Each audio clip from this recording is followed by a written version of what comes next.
သူ့ရဲ့အတွေ့အကြုံလေးတစ်ခုပြောတာကိုနားထောင်ကြည့်ဟာပြောတော့ဆို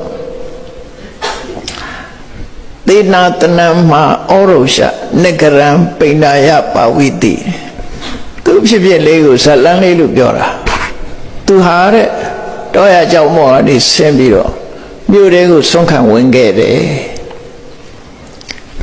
ဘုံစန္တာပုရိတံကုဋ္ဌိတက္ကိစန္တံဥပဋ္ဌိမြို့ထဲဆွမ်းခံဝင်လိုက်တဲ့အခါကျတော့ဘသူတွေ့တော့ဆိုလမ်းဘေးမှာ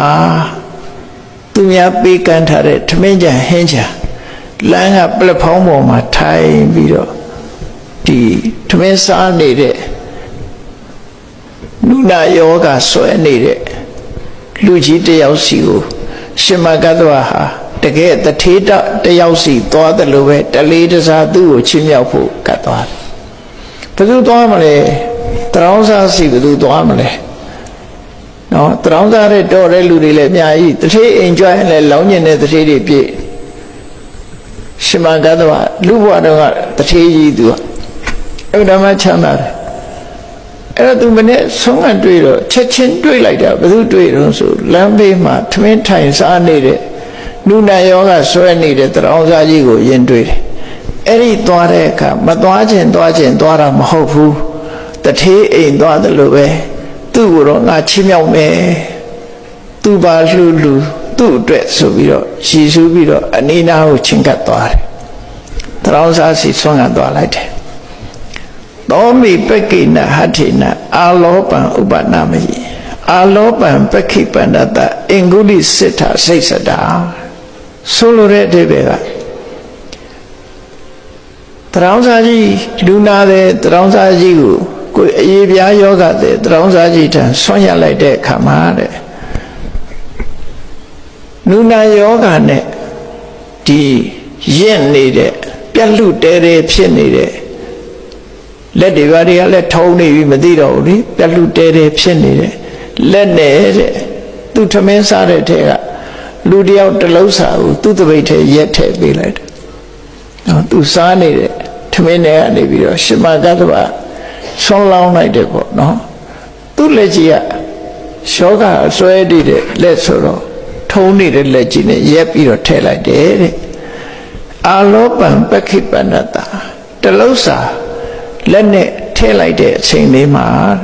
အင်္ဂုလိစိတ္ထစိတ်စတာသူ့သွေးထဲလက်ချောင်းလေးတစ်ချောင်းပြတ်ပါသွားတယ်ရှင်မကတ္တဝသွေးထဲကိုလက်ချောင်းလေးပြတ်ပါသွားတယ်ခုခေတ်လို့ဆိုရင်တော့ဝက်ဥချောင်းတော့နေဟုတ်လက်ချောင်းလေးကပြတ်ပါသွားတယ်တိတာမြင်တာသူကလက်ချောင်းတွေကတဖြည်းဖြည်းပြတ်ကြကုန်တာဟုတ်သူတို့လက်တွေခြေထောက်တွေတိုးနေတဲ့လူအဲ့တော့ရှိတဲ့လက်ချောင်းလေးကပြတ်ပါပြီးတော့သွားတယ်တဲ့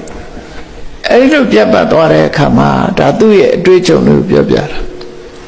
ကုဋ္ဌမူလင်္စနေတယအနုကြီးလူနာယောဂဆွဲနေတဲ့ပုဂ္ဂိုလ်ကြီးလောင်းလိုက်တဲ့တပိတ်ထဲထည့်ပေးလိုက်တဲ့ဆွမ်းလေးကိုတဲ့အဲ့ဒီလမ်းဘေးမှာဇရာကလေးတစ်ခုပဲပုဂ္ဂိုလ်တွေပဲဖြစ်ဖြစ်ခဏခဏနားခိုဖို့ဆောက်ထားတဲ့ဇရာကလေးပေါ်တက်ပြီးဇရာနိုင်ရန်လေးကိုကြောမိပြီးတော့အာလောပန္တံအဘုံစိတံလူရယောဂဆွဲနေတဲ့ပုဂ္ဂိုလ်လောင်းလိုက်တဲ့ဆွမ်းလေးကိုတဲ့ဖုံးပြီးသုံးဆောင်ခဲ့တယ်ဒီလိုဆိုလို့ဘုံဇမထေဝဖုဒ္ဓေဝဇေကုသမေနဝိဇတိစားနေတော့လည်းပဲရင်ထဲမှာယွန်းနေဆိုမဖြစ်ဘူးတဲ့စားပြီးတဲ့အချိန်မှလည်းပဲတွေးပြီးယွန်းတာမဖြစ်ဘူးတဲ့ကျန်တဲ့လူတွေဆိုယွန်းလုံးအကြည့်လို့ဥတောင်ခွေလိုက်ထွက်သွားနော်ဒါဖြင့်ပြတ်ကြတဲ့လက်ကိုစားသလားလို့ဆိုမစားဘူးပေတန်းလေးသာဖယ်ထားပြီးဆွမ်းတော့စားတယ်လူနာယောဂသမားကြိုင်ထားတဲ့စားဆိုဘယ်သူစားမလဲတမန်ပုဂ္ဂိုလ်ကြီးမစားနိုင်အဲ့ဒါဟာ